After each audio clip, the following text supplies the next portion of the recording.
quiero dar paso sin demora a Nicolás. Perdón, sí, Nicolás, está bien. Adelante. Muchas gracias. Buen día, un saludo cordial. Para mí un honor haber sido invitado a participar en la Feria del Libro de Lima, aunque sea de manera virtual. Es siempre grato poder compartir estos espacios. Gracias a Manuel Sarabia por la moderación, a la Asociación EULAC por la invitación y, bueno, un saludo especial a mis copanelistas, la profesora Lelia y el profesor Leandro. Ok, entonces, a mí me invitaron a participar en la Feria del Libro por este libro. Está un poco desenfocado, me acabo de dar cuenta que aquí. por este libro que publiqué hace poco, hace un par de meses, que se llama Historia Ambiental y Ecología Urbana para Quito. Lo publicó la editorial de Flaxo Ecuador y Avia Yala. Y bueno, es una obra en la que intento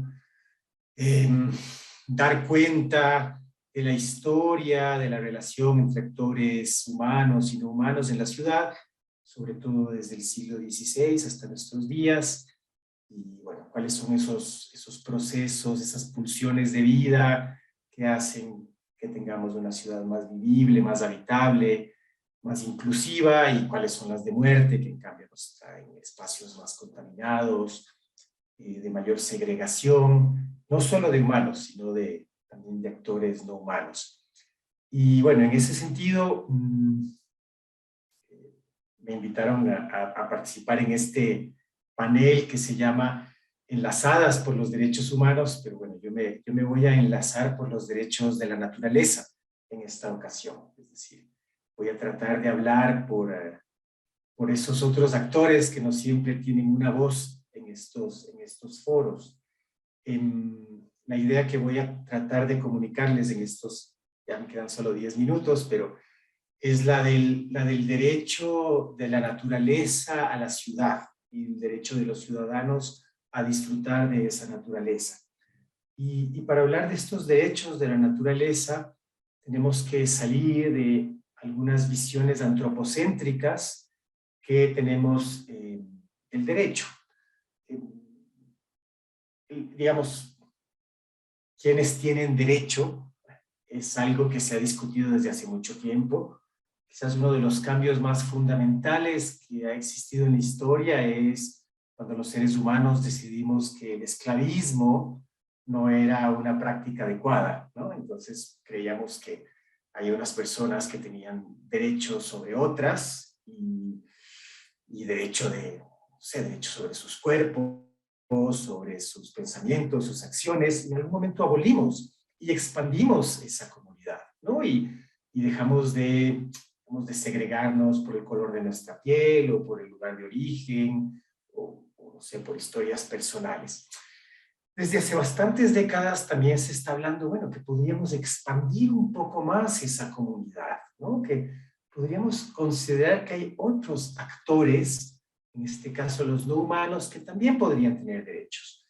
Y eso se ha traducido de modo reciente, de modo contemporáneo, en la idea de los derechos de la naturaleza, que es algo que se consagró por primera vez en la Constitución del Ecuador en 2008, luego pasó también, aunque no con los mismos términos, a la Constitución boliviana, y ahora está, bueno, en la propuesta de Constitución de Chile, también se está intentando integrar esta idea. ¿De dónde viene esta idea? Bueno, como les digo, es algo que tiene raíces históricas. Si se quiere, el pensamiento biocéntrico ha estado por ahí con diferentes desdoblamientos. Es muy conocido, por ejemplo, en los textos de Aldo Leopold, pero por supuesto también el pensamiento de los pueblos indígenas, varios sincretismos que ha habido en América en relación con eso. Y bueno, también tiene que ver con este auge de las posthumanidades enmarcadas en el giro ontológico de las ciencias sociales, ¿no? Esta idea de poblar o repoblar a las ciencias sociales, a las humanidades, con estos actores no humanos, ¿no? Es decir, salir de unas ciencias sociales, de unas humanidades antropocéntricas, autorreferentes, exclusivamente centradas en lo humano, y pensar en cómo podemos incluir a esos otros no humanos. Y bueno, ya tratando de llevar esto al ámbito urbano, ¿no? A la idea esta del derecho de la naturaleza a la ciudad. Entendemos que la ciudad ha sido vista históricamente como una amenaza para la naturaleza, para esos otros actores, ¿no? Lo explicó la profesora Lelia. Son voraces consumidores, son casi unos parásitos en el mundo, ¿no? Devoradores de energía, que colocan toda la entropía en sitios lejanos de la ciudad. La ciudad parece que estuviera muy bien, que no causara mayor impacto, porque esos impactos se relocalizan lejanos a donde vivimos los urbanitas. Entonces, inclusive las primeras ciudades industriales, europeas, estadounidenses, generaron estos primeros rechazos también, ¿no? del movimiento romántico, por ejemplo, porque alejaban a la gente de la naturaleza, de la vida artesana. Entonces, la ciudad es vista como una amenaza, y de hecho lo es. Y no solo es por consumir esos recursos a veces muy lejanos, sino también lo es porque va consumiendo las zonas de cultivo que están adscritas, cercanas a la mancha urbana, va consumiendo esas fuentes de agua, va transformando la atmósfera, entre otras cuestiones. Entonces, lo que quiero decir en pocas palabras es que siempre hemos visto como algo muy natural esta oposición entre ciudad y naturaleza, ¿no? Y es así como funcionan la mayoría de las ciudades en nuestros días. Entonces, una de las ideas que yo propongo en este libro que les mostraba es la idea que no es una idea exclusivamente mía, se ha hablado desde otras perspectivas también, la idea de derecho de la naturaleza a la ciudad, ¿no es cierto? Estamos en un momento en el que se discute mucho la idea del derecho a las ciudades, una idea que aparentemente proviene de un teórico francés, Henri Lefebvre. Tampoco quedó muy claro cuando él la formuló, a qué se refería. Ha sido resignificada en nuestros días, sobre todo por teóricos de líneas más marxistas, si se quiere. Y esta idea del derecho a la ciudad es como, bueno, todas las personas tenemos este derecho de participar de la vida urbana, de los servicios, sí, de las conversaciones, de la socialidad, de todo lo que provee el vivir densamente aglomerados, ¿no? Pero no nos hemos preocupado mucho de esos no humanos en el espacio urbano, ¿no? Y de pensar que también las aves, las plantas, los cursos de agua, los insectos, tienen derecho de participar de esa ciudad. Y que eso a su vez garantiza una mejor calidad de vida para nosotros, porque garantiza nuestro propio derecho, que ese sí está consagrado en más constituciones de la América Latina, que es el derecho de las personas a vivir en un ambiente sano. Entonces, hay varias estrategias, me parece que la profesora Lelia también nos mostró algunas al final, ¿no? De cómo lograr incluir a estos otros actores en nuestra vida comunitaria, ¿no? Cómo hacerlos parte de nuestra sociedad, digamos, de esta sociedad que es más allá de lo humano, ¿no? De estas familias que no son solo constituidas por personas. Aquí, por supuesto, siempre surge la complejidad de quién puede hablar por la naturaleza, ¿no? Y qué es lo que la naturaleza quisiera decir como actor de nuestra sociedad. Aquí en Ecuador ya han habido algunas resoluciones del Tribunal Constitucional sobre asuntos de ríos, de bosques, ¿no? Que han impedido ciertos procesos extractivistas y destructivos. pero todavía no hemos llegado a los espacios urbanos, es decir, todavía estamos pensando mucho en esos espacios silvestres, donde hay una biodiversidad mucho mejor conservada. Ahora,